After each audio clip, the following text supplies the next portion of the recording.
So did anybody else in your family, like, were they musically inclined? Not really. So my mom's godfather. So it was all like detached family. So like my mom's godfather, he wrote the song "Ramblin' Man" for Waylon Yeah. Jennings, and he produced guys like Gene Watson, Farron Young, and Ray Price. Owned a label in town called Step One Records for a while, and then along my dad's side, there was a guy named Albert Brumley, and he wrote the song "I Fly Away." Mm-hmm. And so if you go through a hymnal book, he wrote like half the songs in a hymnal book. Pretty awesome. And then he's the one who pretty much found Merle Haggard Mm-hmm. out in Bakersfield. So like growing up, like seeing Merle Haggard play and all of that, it was kind of like grew up loving music, but not really in it. And then as a kid, you know, some of the people, you know, when I was a kid, my dad knew, you know, Adam and all of those guys. So like seeing them do the thing, you know, and Mm-hmm. it was always cool to kind of see those guys do that. So yeah, I grew up loving music, but not really like influenced directly like by my parents or my grandparents. So when did the like needle move for you? So it started, I was going into the 8th grade and I had a spinal fusion back surgery. I was born with congenital scoliosis. Wow. So I was down for about 3 months and I watched all the hunting shows I could watch before it finally just got repetitive. Yep. And so I decided I started listening to music because I love songs. And I decided one day I was going to write a song. Well, growing up around guys like Adam, you hear what a good song is. And you know what a good song is, you know what a bad song is. And I heard guys like that talk about the great songs that they have written. Mm-hmm. They don't ever talk about the bad ones. So I wrote a bad song.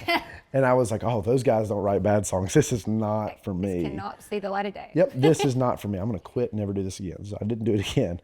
And from there, I kind of, next year I went to high school. I was the new kid at my high school. Didn't have nobody, you know, didn't talk to a lot of people. And like third project of the year, we had to write a song for a class project. And I fell in love with the art of songwriting because I could tell somebody how I felt without actually having to tell them. Yeah. And it was great. So I fell in love. It just kind of became an addiction, just writing songs, writing songs, writing songs. And the more you do something, the better you get at it. Were you playing an instrument? Not at all. You were just songwriting. I would just dry strum a guitar to just kind of hear the beat, just kind of, you know, hear something from a melodic structure, then write a song. And then I kind of learned to play guitar after that. You self-taught? Yes, ma'am. I went to one guitar lesson. I could not wrap my mind around making a G chord. So I went to the guitar lesson. He showed me that, never went back. I got this now.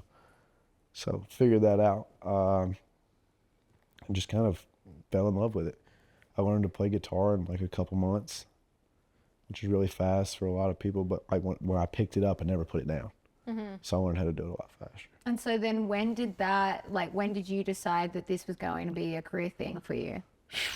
So I was going through high school. So, you know, most people like cut yards or something during the summers in high school just to make money. Yeah. I would play gigs. Just go play a gig every Thursday, Friday, Saturday. Like at a local bar? Yes, ma'am. Just Yeah. kind of different, you know, restaurants, but anywhere they'd let me play music. I'd go play my songs, and I was going to go play college baseball. And I got to sitting and thinking, you know, at this point, I'd kind of started to think by my senior year of high school that maybe I want to do music for a living. I wanted to write songs for a living. I didn't want to be an artist. I just wanted to write songs. And I was going to go play college baseball. And at this point, I'd done made my mind back up. I was going to come back and try the music thing when I got back. And I was sitting around thinking, you know, like, I'm too small to play pro baseball. I'm probably not good enough to play pro baseball.